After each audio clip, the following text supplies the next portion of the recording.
Eccoci, allora buongiorno, è la conferenza stampa Les Enfants des Autres, i figli degli altri. Vi presento subito gli ospiti al tavolo, che sono il produttore Frédéric Jouvet, gli interpreti Rochdi Zem e Virginie Efira e la regista Rebecca Zlotowski.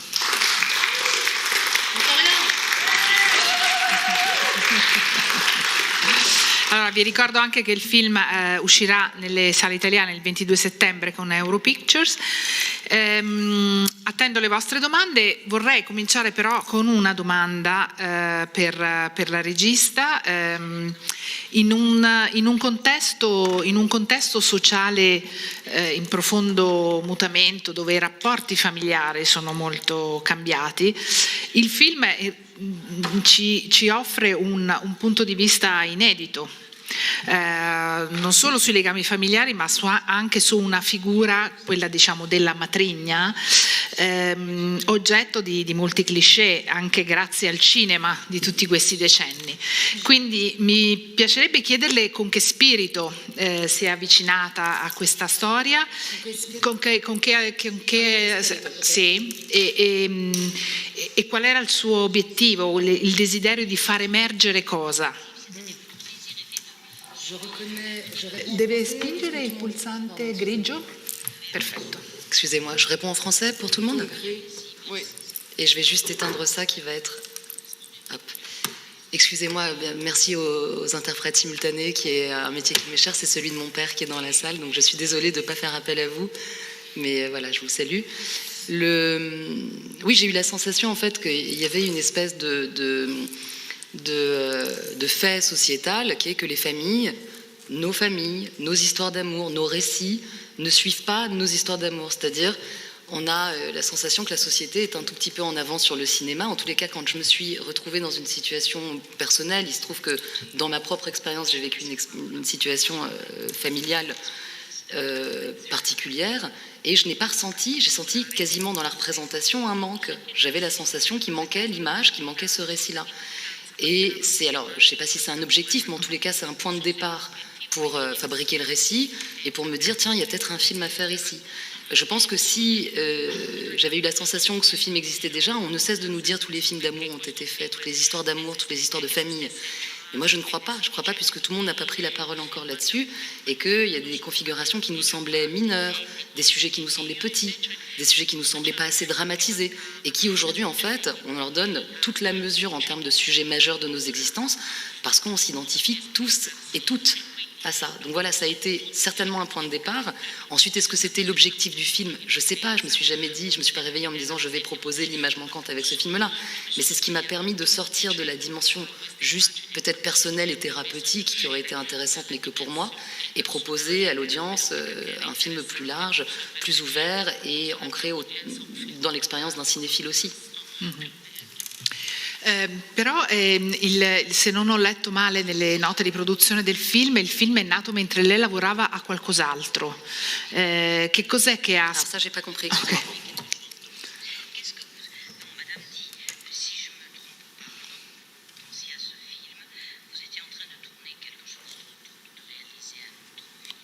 Oui. E quindi che cos'è che ha spostato il suo interesse su un altro...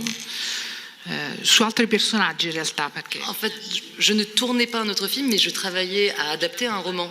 En fait, le point de départ, il y a toujours un point de départ qui est un point de départ conscient, un point de départ inconscient au projet. Le point de départ conscient, c'était un roman. On sortait des Sauvages, qui était une série que j'avais tournée avec Rochdi Zem. Donc, ce qui est curieux pour ce film, qui est clairement un portrait de femme, et portrait de Rachel Friedman, incarnée par Virginie Efira. Personne ne peut sortir en se disant que c'est l'incarnation qui ne supporte pas le film. Et pourtant, l'acteur qui est entré en premier dans le projet, c'était Rochdi.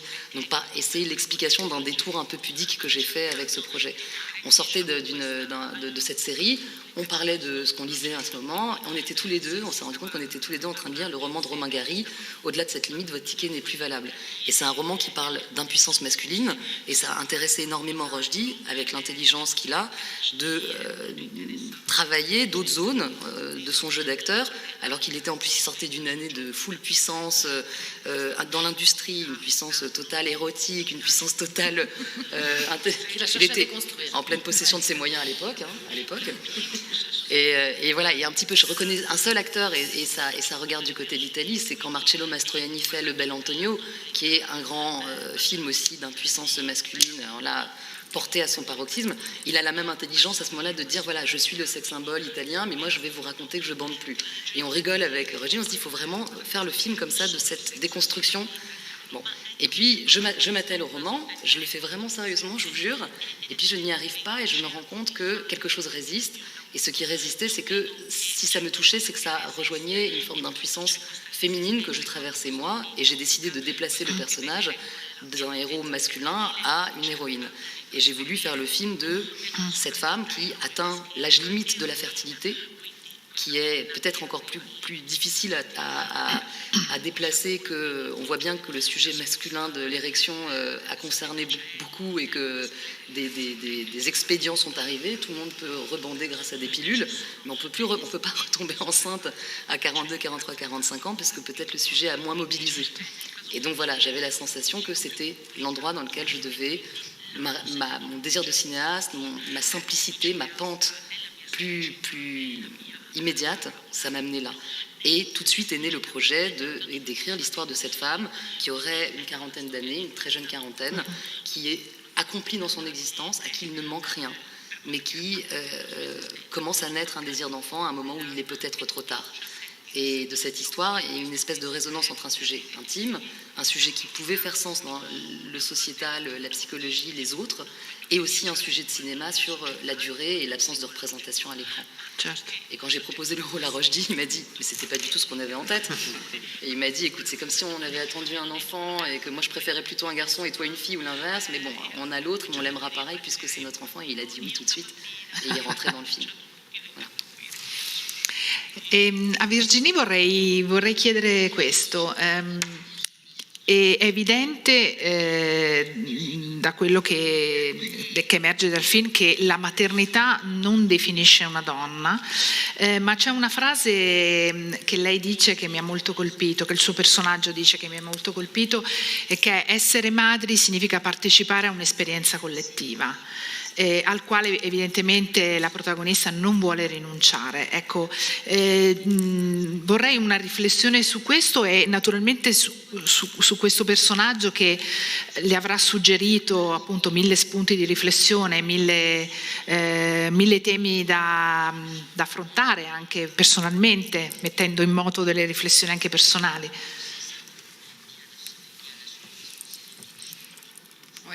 Ça intervient avec la question du choix qui peut rarement se définir comme tel. Ah pardon, je disais que ça intervient avec la question du choix qui peut rarement être positionné très simplement dans le présent. C'est-à-dire que là, elle se dit, c'est un rendez-vous que je n'aurais pas, c'est un rendez-vous auquel je pensais. Je ne suis même pas certaine d'en avoir réellement envie, enfin si j'en ai envie, mais est-ce que ce désir est posé comme tel? C'est juste que, et cette grande expérience collective dont tout le monde parle, c'est assez commun finalement d'avoir un enfant, mais peut-être que moi, je ne pourrais pas y participer. Et c'est comme si dans les actions qu'on a, il y a un futur qui est compris, et ce futur-là, il est incertain. Et c'est une période trouble, c'est une période qui peut interroger, c'est une période floue, parce que soi-même c'est difficile d'établir. Il y a très peu de femmes, moi j'en connais quelques-unes, et je les trouve belles, fières et courageuses, qui ont pris cette décision de ne pas avoir d'enfants. Souvent, c'est une question qui est, il y a soit le grand désir, comme celui qu'on montre dans le film, et de cette non-possibilité. Qu'est-ce qu'on en fait? Comment on passe par l'acceptation? Comment on passe à autre chose? Ce que j'aime dans le film de Rebecca, c'est qu'il soulève une question plus large, qui est la question d'un positionnement existentiel. C'est-à-dire qu'il y a l'idée quand même qu'on peut avancer malgré tout, en fait, qu'il y a quelque chose de l'ordre du choix qui peut, une fois qu'on l'a pris en compte, on peut avancer quand même, et qui est qui interroge plus largement qu'est-ce qui reste et qu'est-ce qui part. Et une chose qui est vraiment importante dans tout vécu, c'est l'idée de la transmission, qui évidemment, quand on a un enfant, se résout presque de soi, quoique, mais qui de manière plus large, c'est ce que le film raconte aussi, qu'une transmission est possible à d'autres endroits. Voilà, et puis après ça amène à effectivement, à la fois dans le jeu et dans le vécu propre. En tout cas, on en a parlé beaucoup du fait que Rebecca met en scène une représentation non existante, mais aussi un endroit qui est peu nommé à l'intérieur même de nos vies, en fait, sur cette incapacité comme quelque chose qu'il est difficile de nommer à son partenaire, enfin avec l'homme avec lequel on est, déjà, cette prise en compte d'un temps fini, qui nous rapproche déjà du temps fini de la mort, quoi, en fait, ah ben là, je ne peux plus, comment on prend cette chose-là en compte, comment on vit, et quand je parlais du futur induit de certaines décisions, c'est pas quand on a un enfant, je dis pas que forcément tout coule de source et que tout est beau et génial tout le temps, certainement pas, mais dans une place de belle-mère, quelle est la place exacte? Est-ce qu'il faut la définir? Est-ce qu'elle résiste, voilà, et dans le futur, quoi? Qu'est-ce qui reste? Voilà, c'est vraiment pour moi, le film est d'une beauté extrême parce qu'il charrie plein de choses sur qu'est-ce qui part, qu'est-ce qui reste, qu'est-ce qui nous fonde, qu'est-ce que finalement une existence, à quel endroit elle compte, à quel endroit elle avance, à quel endroit on accepte, ce qu'on laisse sur le côté et pourquoi ça vaut le coup de continuer à traverser la route. Donc voilà, ça n'interrogeait pas que des choses en rapport à la maternité finalement. Sur cette phrase, bon, je peux rien ajouter à ce qu'a dit, qui est très très beau à Virginie, mais c'était l'idée que peut-être le film pose des questions personnelles sur des personnages, mais aussi on a tendance à penser que la maternité est une question intime, personnelle, un petit sujet qui concerne les femmes, éventuellement leurs compagnons, etc.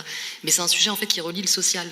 Quand on se dit, tiens, c'est une expérience collective à laquelle on n'est pas associé, c'est que même dans nos expériences de solidarité entre humains, entre citoyens, entre gens qui traversons les mêmes villes, quand on prend le métro avec quelqu'un et avec toute une rame de métro et qu'on se dit, voilà, moi je ne peux pas entrer en contact avec eux sur ce sujet et pourtant eux tous, ils ont un point commun. Et je crois que voilà, pour certaines femmes, c'est aussi la possibilité tout simplement de s'inscrire aussi dans quelque chose de social, quoi. Il y a un manque parfois, moi je l'ai ressenti à un moment, j'ai mis très longtemps à avoir des enfants, il y a des endroits de conversation dont on est exclu, il y a des expériences dont on est exclu, il y a des lieux de vacances, il y a des possibilités, bon bref. Donc c'est tout un monde comme ça, comme un pays, et puis le visa expirerait à un moment et on vous dit, bah tu verras pas ce pays. Mais il est très très beau ce pays, puis peut-être parfois, bon il y a des moustiques, mais vous voyez, je vais pouvoir aller très très loin sur cette métaphore des enfants pays. Voilà. Je crois que je préfère. Sì, e Rocher, di cosa le ha parlato questo personaggio? Chiaramente è un punto di vista completamente diverso, il punto di vista maschile in questo film è altrettanto importante. Di cosa le ha parlato questo personaggio?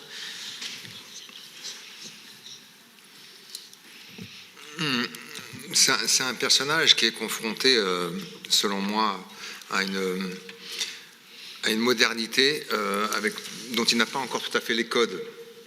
Il a les sentiments, mais il ne sait pas encore comment les formuler, mais surtout comment les gérer au sein de son couple, au sein aussi de son ancienne histoire, qui a encore beaucoup d'importance dans son présent. Et c'est un peu aussi comme ça que moi-même, en tant qu'acteur, j'ai abordé ce sujet, parce que, effectivement, comme l'a dit Rebecca précédemment, quand elle me propose le film et que je le lis, je le ressens comme une invitation à une expérience moderne et intelligente. Le film a une résonance très, très féminine, une forme de sororité, et je me sens être l'invité privilégié de cette histoire. Et je sens que c'est un thème et un sujet qui va faire appel à d'autres, par le biais de Rebecca et je pense par d'autres réalisatrices, parce qu'il y a quelque chose comme ça qui manquait au cinéma, qui est en train d'exister, qui est en train d'émerger et qui est en train d'évoluer. Et le fait d'être partie prenante de ce projet, oui, je le ressens d'abord comme un privilège, mais aussi je me sens flatté. Et surtout, ça me permet, moi, en tant qu'acteur, d'évoluer même dans mon propre parcours. c'est un parcours, c'est une démarche artistique, mais aussi, comme tu le disais tout à l'heure, c'est aussi pour moi également une démarche thérapeutique. Parce que cette image qu'on cherche à véhiculer parfois, nous les acteurs, il y a un moment où ça devient un peu lassant, pour pas dire ennuyant. Et là, on nous propose d'un coup de pouvoir jouer avec nos fragilités, notre vulnérabilité et nos sentiments. Et je trouve que comme ça, entre mon personnage et moi-même, il y a comme ça des similarités qui me permettent d'aborder l'interprétation, parce que effectivement je découvre quand le thème il m'était familier, mais je n'ai jamais été confronté à ce thème. Je me suis jamais réellement penché, comme beaucoup d'entre nous je suppose, mais c'est un thème ô combien universel et ô combien important, et j'ai l'impression qu'il y en a d'autres encore comme ça encore, et je pense que tu en as d'autres sous le capot en plus, mais c'est intéressant parce que entre le cinéma des années 80-90 et le cinéma aujourd'hui du 21e siècle, il y a un bond en avant qui a été fait, notamment au niveau des thèmes, de la façon dont ils sont abordés, mais aussi bien dans le fond que dans la forme. Et ce film et ce sujet est assez représentatif de ça. Donc être un acteur, un témoin actif de ça, oui, c'est quelque chose qui me paraît important et primordial dans la carrière d'un acteur, surtout aujourd'hui. Je ne sais pas si c'est clair. C'est hyper clair. C'est hyper clair. Hyper clair. C'è una domanda lì. Bonjour, Massimo Mazzetto. J'ai une question pour le réalisateur aussi, pour les interprètes. Et la musique, c'est beaucoup fondamental dans ce film. Comment vous avez affronté la thématique de la musique, et pour les interprètes, si vous savez déjà jouer des instruments, si vous avez appris pour le film. Et je vous remercie aussi pour le film parce que c'est délicieux. Merci beaucoup. C'est la meilleure question au monde, puisque nous avons la chance d'avoir 2 interprètes qui savent tout faire, comme à Broadway. Et qui, quand je leur ai demandé, en fait, je vais répondre à votre question d'abord sur la musique et ensuite sur le jeu des interprètes et la guitare, c'est à ça que vous... J'aborde souvent les films. Je regrette que mon compositeur Robin Couder soit pas là. Je pensais qu'il était là. Et c'est un grand compositeur avec qui je travaille depuis quasiment mon premier film, enfin depuis mon premier long métrage tout simplement. Et notre manière de fonctionner, c'est de plus en plus comme j'écris avec de la musique. Il y avait par exemple ce Tchaïkovski. Le thème musical classique était là depuis le début, parce que j'écrivais avec cette musique-là, qui est carrément ma playlist Spotify. Puis après, j'écris, puis après je me dis, tiens, mais j'y pense vraiment beaucoup, je la mets sur le plateau, je fais des... Bon, ça accompagne le film, et là, ce thème lyrique, en tous les cas, et classique, a accompagné, on va dire, le mouvement amoureux du début du film. Très rapidement, je voulais, et souvent comme ça... que ce couple se rencontre dans un moment et trivial et heureux et comme un hobby, comme un plaisir. Je me demandais comment on peut se rencontrer, passer 40 ans sans qu'on passe par une appli ni la rencontre. Bon. Et immédiatement, j'ai pensé, ils prennent un cours de guitare et ils sont ensemble, voilà, ce qui est un instrument que j'aime beaucoup. Et je l'ai parlé à Virginie, je lui ai dit, quand je lui propose le rôle, je lui dis, voilà, il y a un petit peu de guitare au début, qui était un morceau en plus quand même pas si facile, parce que c'était un morceau de blues, hyper évidemment, il y a le Vivaldi du morceau du début, pardon, qui est le Vivaldi du tout début, c'est vraiment la musique de Kramer contre Kramer, en fait. Ce Vivaldi-là, en fait, c'est ce qui scande dans Kramer contre Kramer, je l'ai repris comme un héritage, et ça m'a amené à la guitare. Mais en vrai, dans la scène, ils ne jouent pas ça. Je dois avouer qu'ils étaient vraiment renversants et formidables, mais je les ai quand même doublés. Et quand j'ai demandé à Virginie, est-ce que tu joues de la guitare, elle m'a dit ouais. Non, tu m'as envoyé un SMS avec le personnage joue de la guitare, est-ce que tu en joues? Peut-être que j'ai dû appeler mon agent, Laurent Grégoire, affolé. Qu'est-ce que je réponds? Ah oui, bah, tu joues. Donc j'ai répondu, je gratouille. Qui ne veut absolument rien dire, mais qui est supposé qu'on sait à peu près ce que c'est un do, un fa et peut-être même un mi. Ce n'était pas le cas. Mais je me souviens de ce Rushdie, quant à lui, je sais qu'il a des guitares chez lui, donc je me suis dit, il joue de la guitare. Et quand on est arrivé, il y a eu des cours qui ont été donnés, des centaines de cours, etc. Ouais. Et arrivé sur le plateau, effectivement, il y a eu ce petit moment un peu avec l'équipe, on s'est dit, d'accord. Et on a fait autre chose. Ouais. Et en même temps, je risque peu d'être prise pour le biopic de Joan Baez, quoi. C'était très fragile, oui. Ouais. Mais la musique, c'est vrai qu'elle était très présente sur le plateau aussi. Moi, je me souviens de Rebecca tout le temps avec son combo et le transistor là, et que tu passais. Oui. Ouais, c'était trop chouette. Oui, je peux mettre comme un endroit d'incursion directe dans la fiction. On avait ça sur le début, parce que je me souviens sur le début, sur leur rencontre, Rebecca disait ça doit être comme un tapis roulant. J'aimais bien c'est quelque chose de fluide comme ça. Et puis quand même, portée par une petite chose où on sent qu'elle va devenir très très grande. Et cette musique, c'était le Tchaïkovski, que tu mettais là, qu'on a mis à différents endroits. Et ça, je sais pas, ça donnait encore plus ce sentiment. Je me demande si Godard n'avait pas fait ça avec Beethoven à un moment donné. Comme ça, on a peut-être une chance que tout le monde fasse le même film. J'avais retenu cette phrase. Non, je sais pas pourquoi je cite ça. Que tout le monde il oubliera immédiatement cette comparaison. Oui, non, mais c'est pas une comparaison. C'est juste que j'aimais bien cette idée de musique pour dire peut-être qu'on a une chance du coup de faire tous ensemble le même film. Oui, c'est vrai. C'est plutôt joli. Oui, c'est vrai. J'aime bien mettre de la musique sur le plateau, je suis pas la seule. Oui, même avant, même entre les coupures et tout ça. Ouais. Enfin, entre les scènes, je veux dire. Vorrei che anche Frédéric raccontasse la sua esperienza sul set, che sembra aver riservato anche molto divertimento a tutti, e quindi che cosa è stata la sua esperienza e in che modo pensa che un film così possa contribuire al dibattito su appunto nuove relazioni familiari, nuove relazioni sociali, come si sta ridefinendo queste relazioni. Ah oui. Frédéric. Alors du coup, j'étais sûre que c'était pour toi cette question. Du coup, je l'ai moins. Donc oui, on s'est amusé sur le plateau, ça oui. Et la suite de la question, c'était quel. Qu'est-ce que tu penses que ça peut créer un débat de société? Ah, si je pense que ça peut créer un débat de société. Ça, c'est le but. Ouais, je sais pas si c'est le but. Je sais que quand ça touche un endroit très juste, c'est une chose. Et moi, j'ai l'impression, mais bon, ça fait bizarre comme je suis dans le film d'en faire une très très grande propagande, mais quand même, c'est difficile justement quand on est acteur dans un film d'arriver d'en être spectateur aussi. Alors celui-là, par chance ou parce que c'est ce film-là, j'ai réussi à en être spectatrice. Et donc, ça me semble être, c'est comme si elle avait réussi une chanson très simple, celle de trouver, et ça on ne peut pas vouloir la chercher, on ne peut pas vouloir chercher ni la grâce, c'est pas quelque chose qui se cherche, c'est quelque chose qui apparaît comme ça, ni le plus petit dénominateur commun d'une humanité qui nous rassemblerait tous, on ne peut pas chercher cette chose-là.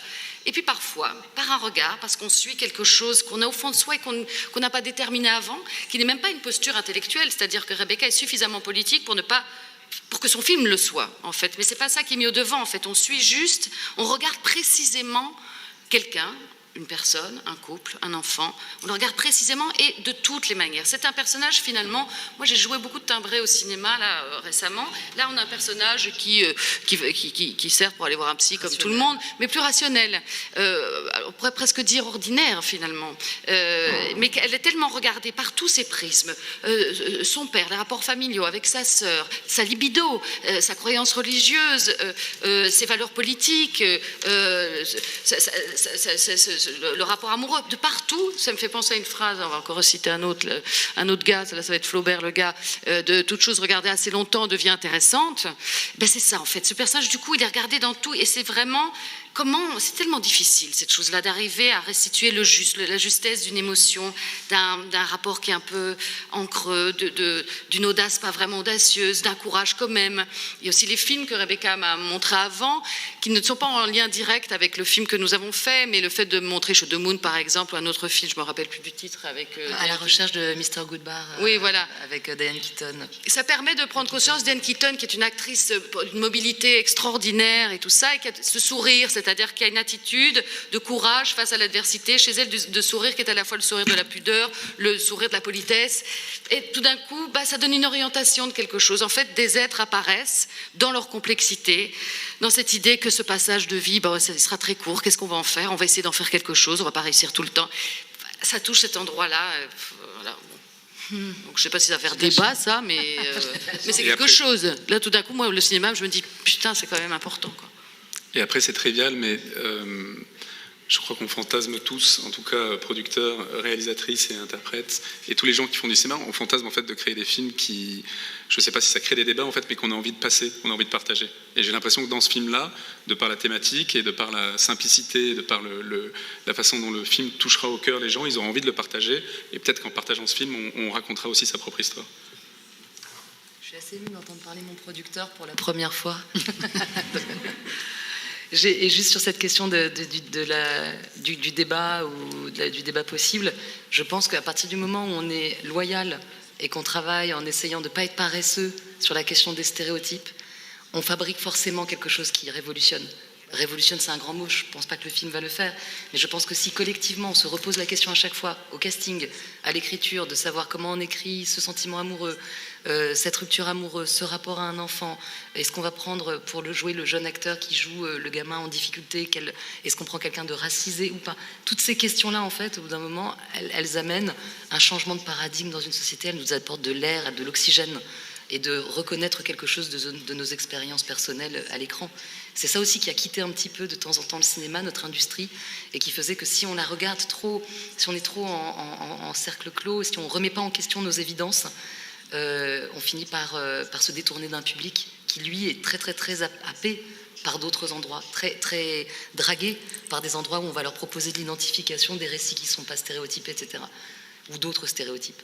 Et donc c'est pour ça que je trouve qu'il y a quasiment une urgence en fait. Donc c'est pas tant le débat de société qui m'intéresse avec le film que la dimension peut-être généreuse et loyale sur l'écriture de personnages et leur incarnation. Et je crois, et j'ai la chance, pardon, on n'est pas nombreux donc excusez-moi, s'il y a d'autres questions n'hésitez pas à m'interrompre, mais je crois que ce débat il se porte beaucoup avec les acteurs.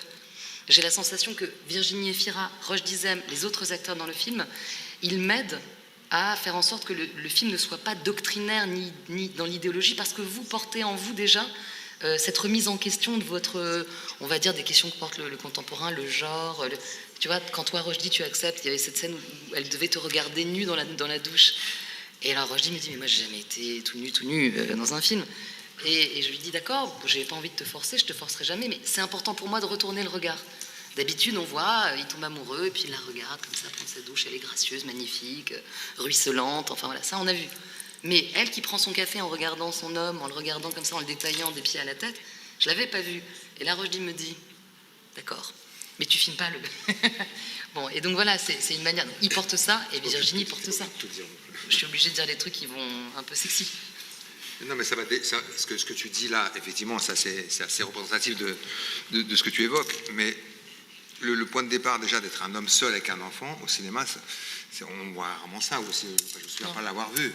En général, quand tu dessines un couple dans un scénario, elle est seule avec un enfant et l'homme arrive et puis il essaie de s'adapter plus ou moins.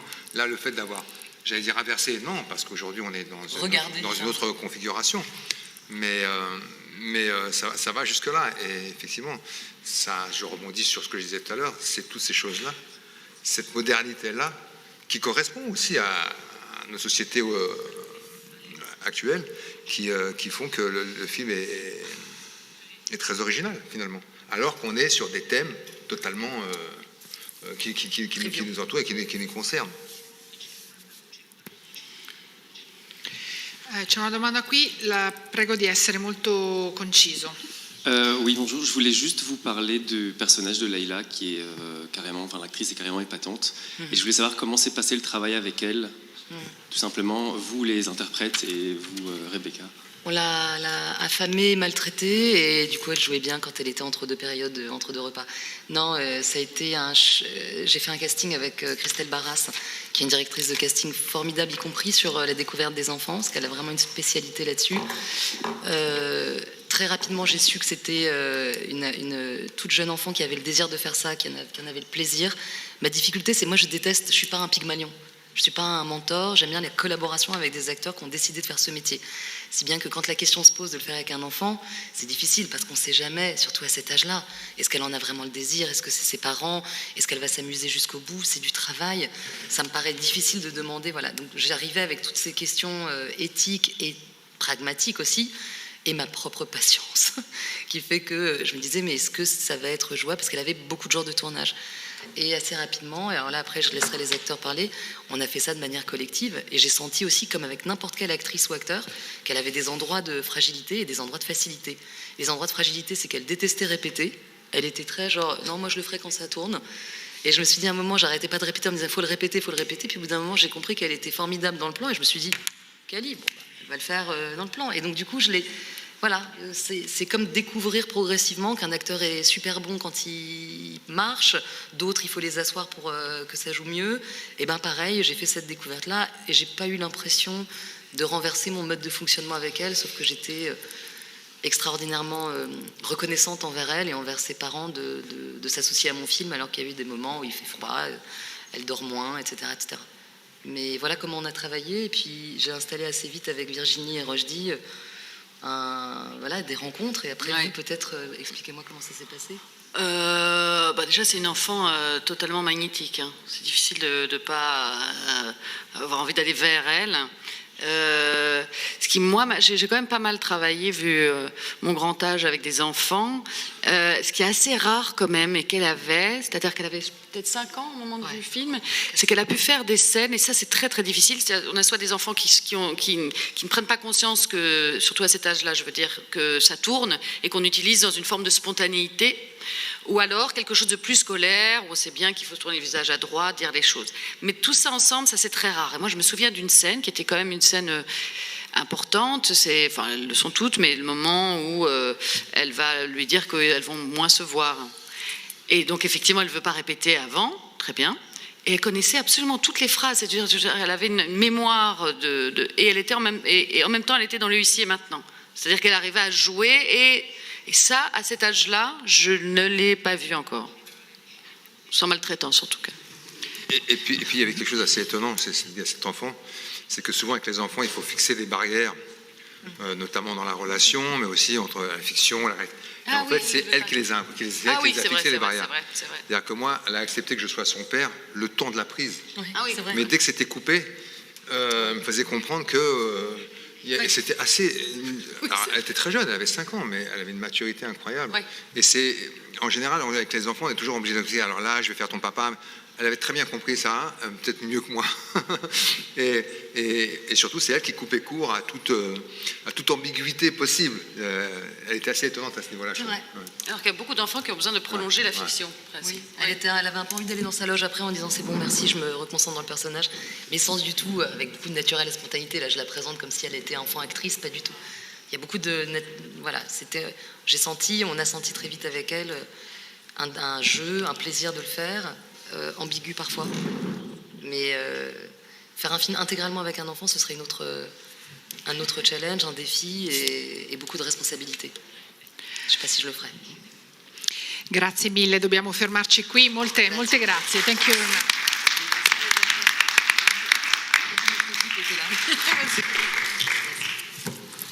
Bonne journée.